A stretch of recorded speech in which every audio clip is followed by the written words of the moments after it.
সপ্তম শ্রেণীর সুপ্রিয় শিক্ষার্থীরা, যারা আমার চ্যানেলটি ইতিমধ্যে সাবস্ক্রাইব করেছো তাদেরকে জানাই আন্তরিক শুভেচ্ছা অভিনন্দন। আর যারা চ্যানেলটি সাবস্ক্রাইব করেননি তারা দয়া করে চ্যানেলটি সাবস্ক্রাইব করে পাশেই থাকবেন পরবর্তী সকল বিষয়ের উত্তর ও প্রশ্ন খুব সহজেই পাওয়ার জন্য। তো আজকে আমরা আলোচনা করব তোমাদের ষান্মাসিক সামষ্টিক মূল্যায়ন 2024-এর গণিত বিষয়ের প্রশ্ন এবং উত্তর। এখানে তোমাদের প্রথমে একটা উদ্দীপক দেওয়া আছে, যেমন তোমার বাসায় একটা টেবিল তুমি বানানোর চিন্তা করতেছো এবং টেবিলটি বানানোর জন্য তোমাকে প্রতি মাসে কিছু টাকা জমা রাখতে হবে, অর্থাৎ সঞ্চয় রাখতে হবে। তো শর্ত হলো প্রথম মাসে যত টাকা সঞ্চয় করবে দ্বিতীয় মাসে ঠিক তত গুণ টাকা সঞ্চয় করতে হবে এবং পরবর্তী মাসে আগের মাসের সঞ্চয়ের সাথে প্রথম মাসের সঞ্চয়ের টাকার গুণ করে সেই পরিমাণ টাকা সঞ্চয় করতে হবে। তো সেক্ষেত্রে আমরা বিষয়টি এমন যে প্রথম মাসে যদি আমি 3 টাকা সঞ্চয় করো তাহলে পরের মাসে দ্বিগুণ অর্থাৎ 3 গুণ 3, সেক্ষেত্রে 3 স্কোয়ার অর্থাৎ 9 টাকা সঞ্চয় করতে হবে। তো এই ছিল তোমাদের নির্দেশনা, জোড়ায় কাজের নির্দেশনা। এই কাজটা কিন্তু জোড়ায় কাজ, তবে এখানে সবাইকে করতে হবে। এরপরে এখানে আমরা আর একটা জিনিস দেখতে পাচ্ছি, সেটা হচ্ছে তোমার সহপাঠীদের সাথে আলোচনা করে প্রথমে দুইজন প্রথম মাসে কত টাকা সঞ্চয় করবে তা ঠিক করে নাও। এখানে জাস্ট একটা উদাহরণ হিসেবে আমি দেখাতে পারি যে কেউ যদি 5 টাকা রাখে তাহলে প্রথম মাসে 5 টাকা, দ্বিতীয় মাসে 5 গুণ 5 অর্থাৎ 5 5 25, তৃতীয় মাসে আবার 25-এর সাথে আবার সেই 5 গুণ, সেক্ষেত্রে হয় কত 125। এভাবে করে টাকা সঞ্চয় করতে হবে। তো এখন আমরা এখানে প্রশ্ন দেখব, সাথে উত্তরও দেখব। তো এখানে বলছে যে প্রত্যেক নিজে খাতায় এই উত্তরটা লিখে রাখতে পারো, অর্থাৎ সঞ্চয়ের হিসাব ছক আকারে লিখতে হবে। তো আমরা এখানে উদ্দীপক দ্বিতীয় যে উদ্দীপকটা রয়েছে, অর্থাৎ এখানে নির্দিষ্ট পরিমাণ টাকা সঞ্চয় করবে এবং ধারাবাহিকভাবে কয় মাস পর্যন্ত টাকা সঞ্চয় করতে হবে তার টেবিল তৈরি করতে হবে। টেবিলের দৈর্ঘ্য হবে ইঞ্চি, টেবিলের দৈর্ঘ্য কী হবে ইঞ্চি, এবং টেবিলটি বানানোর জন্য সম্ভাব্য খরচ হিসেবে কত টাকা সঞ্চয় করতে হবে, কত মাস লাগবে তা হচ্ছে তোমাদের এখানে লিখতে হবে। তো আমরা প্রথমে যে উত্তরটা দেখতে পাচ্ছি এটা হচ্ছে কাজ 1-এর। এখানে আমি একটা বিষয় তোমাদের আগে বলে রাখি, তোমাদের এই গণিত প্রশ্নে একাধিক কাজ রয়েছে, প্রত্যেকটা কাজের পর একাধিক প্রশ্ন রয়েছে। তো আমরা এখানে প্রথম কাজের প্রথম প্রশ্নটা দেখতে পাচ্ছি, অর্থাৎ সঞ্চয়ের হিসাবে ছক আকারে প্রকাশ করতে হবে। তো ধরি যে আমার টেবিলের জন্য সঞ্চয় হচ্ছে 3125 টাকা। সঞ্চয়ের হিসাব ছক আকারে লেখা হলো, যেমন এখানে মাস লেখা আছে এবং সঞ্চয়ের টাকার হিসাব লেখা আছে। তো এখানে যেমন প্রথম মাস, দ্বিতীয় মাস, তৃতীয় মাস, চতুর্থ মাস, পঞ্চম মাস, অর্থাৎ এখানে 5 মাস দেওয়া আছে। হয়তো কেউ প্রশ্ন করতে পারো যে 5 মাস না দিয়ে 6 মাস দিলে কি সমস্যা হতো। যেহেতু আমি এখানে টাকাটা নিয়েছি 3125 টাকা, যেটা আমরা দেখতে পাচ্ছি যে 5 মাস পর্যন্ত সঞ্চয় করলে এই টাকাটা উঠে যায়, তো এই জন্য 5 মাস করা হয়েছে। কেউ যদি বেশি টাকা নাও তাহলে হয়তো বেশি মাস লাগতে পারে, আর কেউ কম টাকা নিলে কম মাস সঞ্চয় করা লাগতে পারে। বাকি যার যত টাকা সে অনুযায়ী সঞ্চয় করতে হবে। তো আমরা দেখতে পাচ্ছি এখানে প্রথম, দ্বিতীয়, তৃতীয়, পঞ্চম মাস, যেমন দ্বিতীয় মাসে 25 টাকা, তৃতীয় মাসে 125, পঞ্চম মাসে 625 এবং চতুর্থ মাসে 625 এবং পঞ্চম মাসে গিয়ে হচ্ছে 3125 টাকা সঞ্চয় হয়ে যায়। এই ছিল কাজ 1-এর প্রথম উত্তর।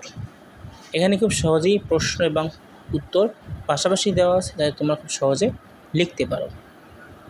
এরপরে আমরা কাজ 1-এর 2 নং প্রশ্ন, যেমন সংখ্যাগুলো কি ছকের আকারে সূচাকারে প্রকাশ করা যাবে, ব্যাখ্যা দাও। উত্তর হ্যাঁ, সংখ্যাগুলো ছকের মাধ্যমে সূচাকারে প্রকাশ করা যাবে।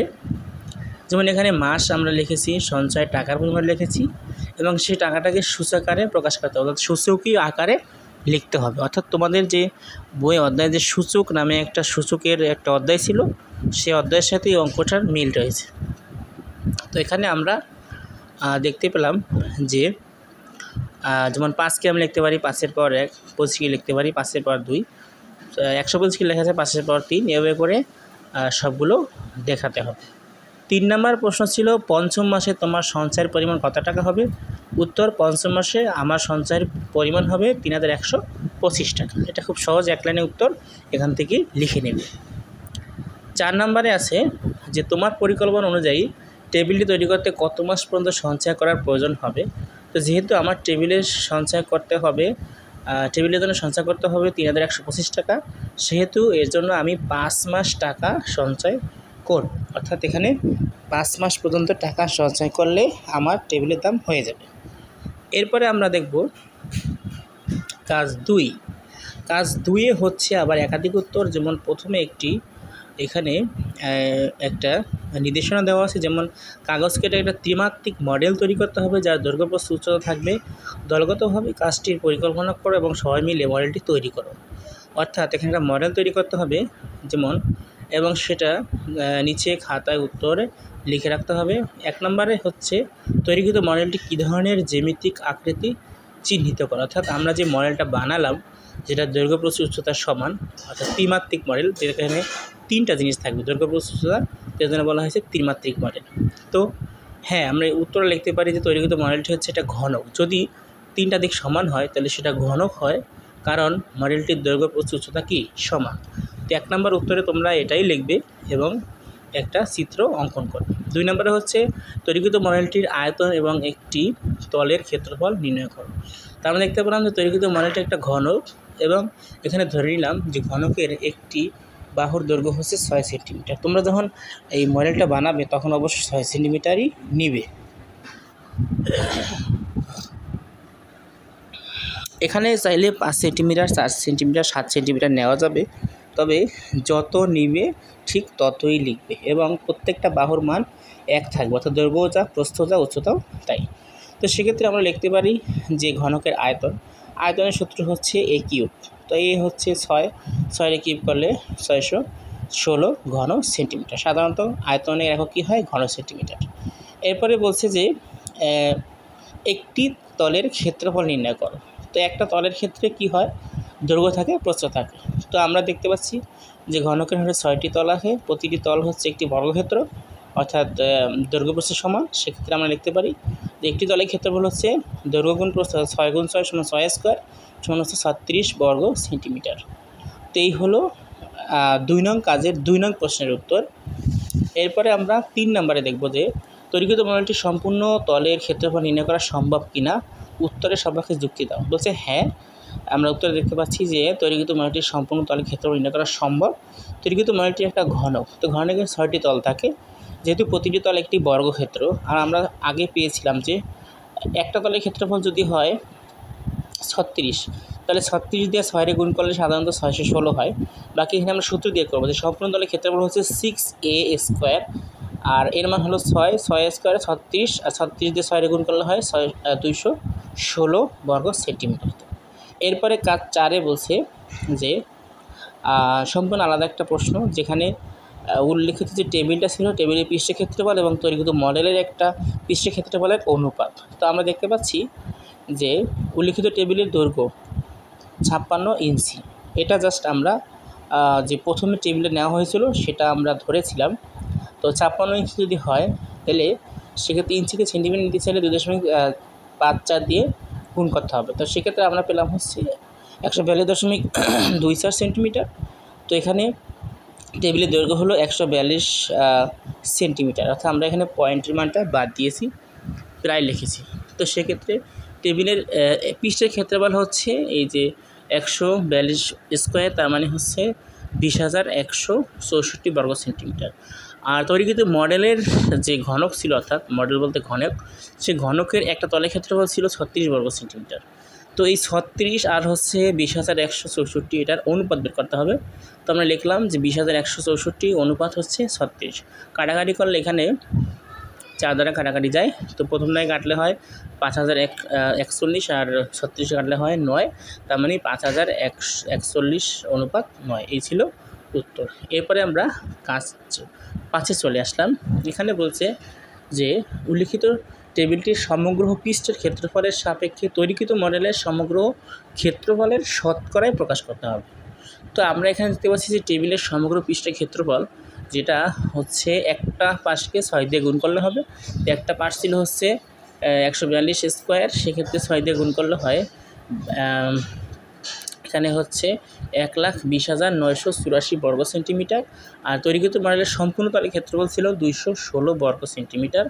তো এটা শতকরা প্রকাশ করলে হয় 216 ভাগ হচ্ছে 1,20,984 গুণ হচ্ছে, যেহেতু শতকরা মানে 100, তাহলে 100 লিখতে হবে।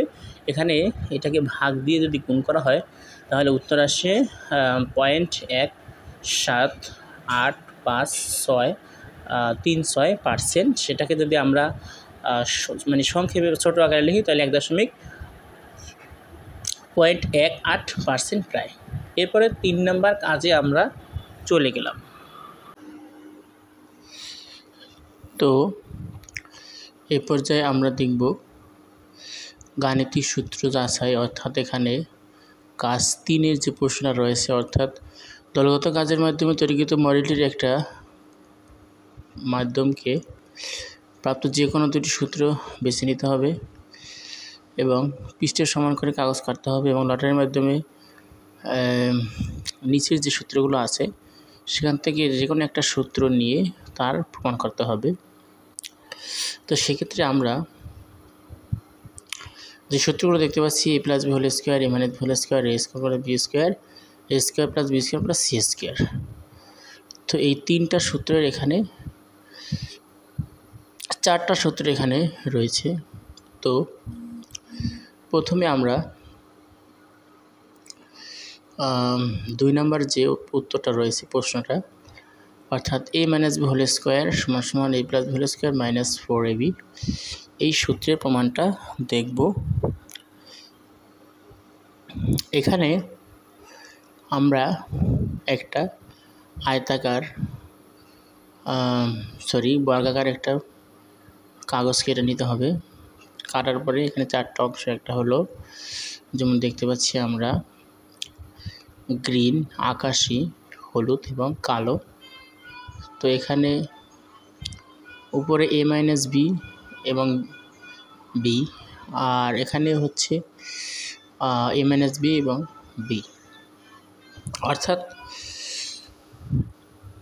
উপরের অংশটা হচ্ছে a, নিচের অংশটা হচ্ছে যদি b ধরি আমরা, তাহলে সেক্ষেত্রে এখানে a - b অংশটা হয় প্রথম যে ভাগটা আছে, অর্থাৎ গ্রিন কালার যে ভাগটা, তো অর্থাৎ a - b, কারণ দুটো মানে হচ্ছে স্কোয়ার, অর্থাৎ a - b হোল স্কোয়ার। তো সেক্ষেত্রে আমরা এখানে সূত্র দেখতে পাচ্ছি যে সবুজ অংশের ক্ষেত্রফল যদি বের করি, সেক্ষেত্রে সম্পূর্ণ কাগজের ক্ষেত্রফল মাইনাস হচ্ছে নীল, হলুদ প্লাস কালো অংশের ক্ষেত্রফল যোগ করে বিয়োগ করতে হবে। তো সেক্ষেত্রে আমরা লিখতে পারি a স্কোয়ার, কারণ হচ্ছে সব দিকে, অর্থাৎ দৈর্ঘ্য a, প্রস্থ a। তো সেক্ষেত্রে আপনার সম্পূর্ণ অংশের ক্ষেত্রফল যখন লিখব তখন হলো a স্কোয়ার হইল। তো সেক্ষেত্রে কি হইল a স্কোয়ার মাইনাস, এখানে নীল অংশের ক্ষেত্রফলে কি আসে, নীল অংশ হচ্ছে এখানে আমরা দেখতে পাচ্ছি যে a - b সাথে কি আসবে, b আসবে, অর্থাৎ এইটা হচ্ছে নীল অংশের ক্ষেত্রফল। যোগ হচ্ছে হলুদ অংশের ক্ষেত্রফলে, হলুদ অংশে হচ্ছে a - b সাথে b আসবে। হ্যাঁ, তো সেক্ষেত্রে আমরা কি লিখব, a - b সাথে b আসবে। এবং শেষে হচ্ছে কালো অংশের ক্ষেত্রফল, এখানে দুইটাই হচ্ছে b × b, অর্থাৎ b × b, b স্কোয়ার। এই হলো হলুদ অংশের কালো অংশের ক্ষেত্রফল। তো এখানে আমরা যদি গুণ করি, বিয়োগ করি, যোগ করি, তো শেষে আমরা কি পাই, শেষে পাচ্ছি আমরা এখানে যেমন ab এবং হচ্ছে b square, ab b a, b হলো b স্কোয়ার। তো এক্ষেত্রে আমরা এখানে b স্কোয়ার কাটা গেল, এবি টু বি হইলো এবং বি স্কোয়ার আসলো, সব মিলিয়ে আমরা কী পেলাম? এ মাইনাস বি স্কোয়ার সমান সমান A square minus two B plus B square, সমীকরণ নম্বর 1। এটা সমীকরণ নম্বর 1 দিতে হবে। এরপরে আবার এখানে বড় আকারে একটা কাগজ নিয়ে সেখানে আমরা প্রথম অংশটা হচ্ছে এ, পরের অংশটা বি, আবার নিচে প্রথম অংশটা হচ্ছে এ, পরের অংশ বি। তো এটা আমরা চিহ্নিত করলাম। চিহ্নিত করলে এখানে বলা হয়েছে যে এখানে বড় ক্ষেত্রটি 4টা অংশে ভাগ হইল, অর্থাৎ এখানে গ্রিন হচ্ছে একটা অংশ, ধূসর একটা, আর ব্রাউন হচ্ছে দুটো অংশ। তো একইভাবে এটাকে যদি আমরা ওই আগের মতো সূত্র করি, তাহলে সেক্ষেত্রে আমরা এ প্লাস বি হোল স্কোয়ারের মান যদি নির্ণয় করি, তো সেক্ষেত্রে আমরা পাবো এ প্লাস বি হোল স্কোয়ার সমান সমান A square plus two A plus B square, অর্থাৎ এটা সমীকরণ নম্বর কী হলো? 2 হইল। তো এটা কিন্তু আগের মতোই করা হয়েছে, বাকি একটু শর্টকাট করে উত্তরটা লেখা হয়েছে।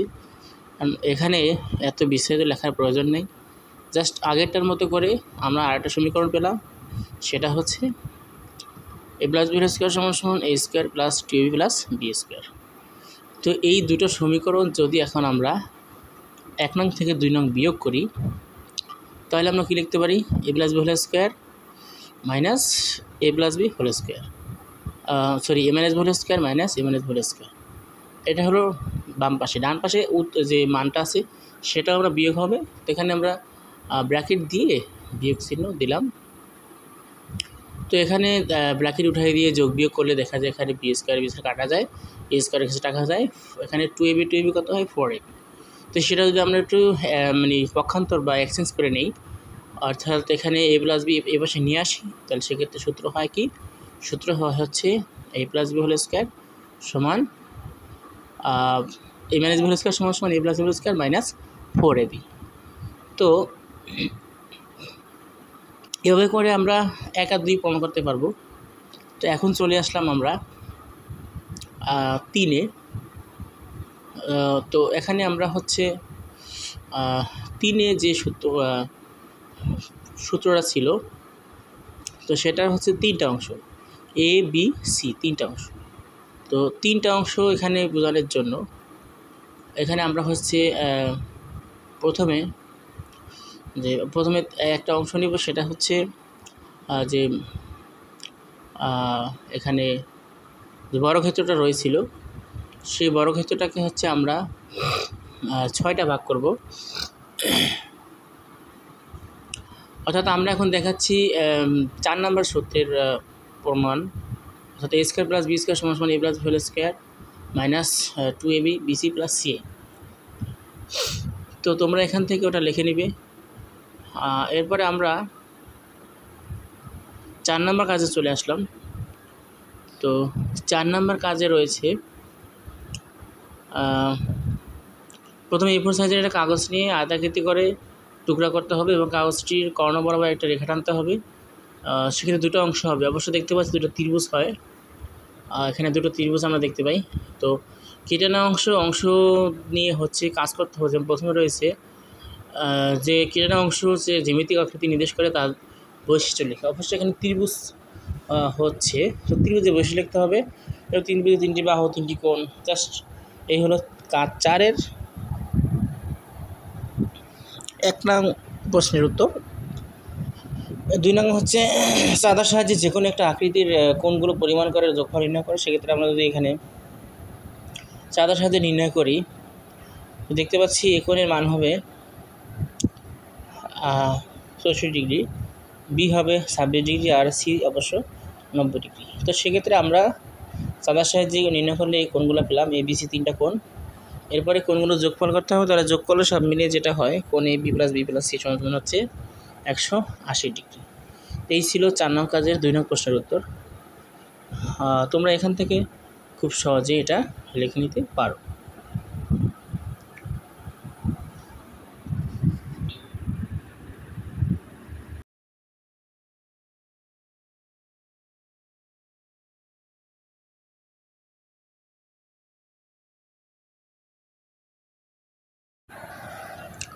এখন আমরা দেখব 3 নম্বরে, অর্থাৎ 2 নং উল্লিখিত আকৃতিগুলোর বাহুগুলো যে কোনো একটি একক পরিমাপ করে এবং সেগুলো বাহুগুলোর মানকে হর লব হিসাবে চিহ্নিত করে যতগুলো সম্ভব প্রকৃত ভগ্নাংশ লিখতে হবে। তো সেক্ষেত্রে আমরা প্রকৃত ভগ্নাংশ জানি যে লব হচ্ছে ছোট হবে, হর হচ্ছে বড় হবে। তো সেক্ষেত্রে আমরা লিখতে পারি যে ত্রিভুজটির বাহুগুলো পরিমাপ করে কী পাচ্ছিলাম যে 21 সেন্টিমিটার, 30 সেন্টিমিটার আর হচ্ছে 36 সেন্টিমিটার, যেটা 2 উত্তর। অর্থাৎ ওই যে ত্রিভুজের বাহুগুলোর পরিমাপ, এটা আমরা জাস্ট ওই স্কেলের সাহায্যে মেপে নেব, এটাই। তো এরপরে আমরা নিচের বাহুগুলোর মানকে হর ও লব হিসাবে বিবেচনা করে যতগুলো সম্ভব প্রকৃত ভগ্নাংশ তৈরি করতে হবে। তো আমরা যদি এখানে 21 হর লব লিখি তাহলে হর 30, আবার যদি 21 লব লিখি হর 36, আবার যদি 30কে লব লিখি তাহলে হর হবে 36। তো এখানে মোটামুটি একবার করে নিলে হচ্ছে কত হয়, 3টা আমরা লিখতে পারি ভগ্নাংশ তৈরি হলো প্রকৃত ভগ্নাংশ। এরপরে এটা হলো 3-এর উত্তর। 4 নম্বরে হচ্ছে 3 নংয়ে প্রাপ্ত প্রত্যেকটি প্রকৃত ভগ্নাংশের 3টি করে গুণিতক লিখতে হবে। গুণিতক হচ্ছে আমরা জানি যে একটা ভগ্নাংশকে যদি পূর্ণ সংখ্যা দ্বারা গুণ করা হয় তাহলে সেটি গুণিতক পাওয়া যায়। তাহলে 21-এর 3কে যদি আমরা গুণ করি 1 দিয়ে, 2 দিয়ে, 3 দিয়ে, তো যা মান পাবো সেটা হচ্ছে গুণিতক। এভাবে করে 3টি গুণিতক আমরা লিখতে পারব। তো 3টি গুণিতকের ক্ষেত্রে যেমন হচ্ছে 21-এর 36, 42-এর 36, 63 হচ্ছে 36, এটা হচ্ছে 2 নম্বরের উত্তর। 3 নম্বরে দেখতে হচ্ছে 30/36 যদি গুণ করা হয় তাহলে 30/36 একটা, 60/36 একটা, 90/36 আর একটা। এই হলো গুণিতকের উত্তর। 5 নম্বর হচ্ছে 3 নংয়ে প্রাপ্ত প্রকৃত ভগ্নাংশগুলোকে সমহরবিষ্ট ভগ্নাংশে রূপান্তর করে তারপরে লসাগু নির্ণয় করতে হবে। অর্থাৎ সমহরবিষ্ট ভগ্নাংশ করার পরে লসাগু নির্ণয় করতে হবে। তো সেক্ষেত্রে আমরা 3 নংয়ে প্রাপ্ত প্রকৃত ভগ্নাংশগুলো লিখে নিলাম। লেখার পর এখানে যেমন সবগুলো হর যদি চিন্তা করা হয় 30, 36 আর হলো 36, তো এগুলোর লসাগু যদি আমরা নির্ণয় করি তো লসাগুর ক্ষেত্রে আমরা হয়তো পাবো 60 পাবো। তো 60 যদি লসাগু হয়, এখানে লসাগু হচ্ছে আমরা ডাইরেক্ট নির্ণয় না করে একটু কেটে নিলাম।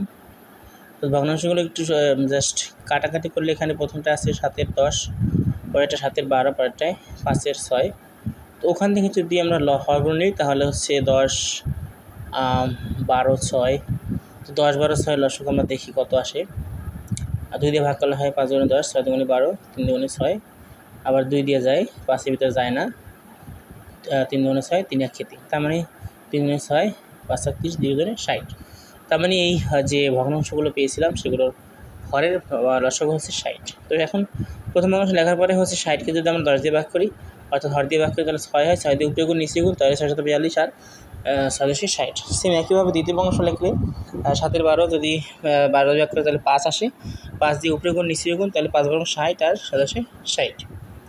এবার শেষের ভগ্নাংশটা হচ্ছে 6/5, 5/6, সেক্ষেত্রে 10 আসে, 10 দিয়ে ভাগ গুণ করলে হয় 50 আর হচ্ছে 60। তাই সেক্ষেত্রে সবগুলো কী হলো, হরগুলো এক হইলো, অর্থাৎ প্রত্যেকটা হর কত 60 হলো।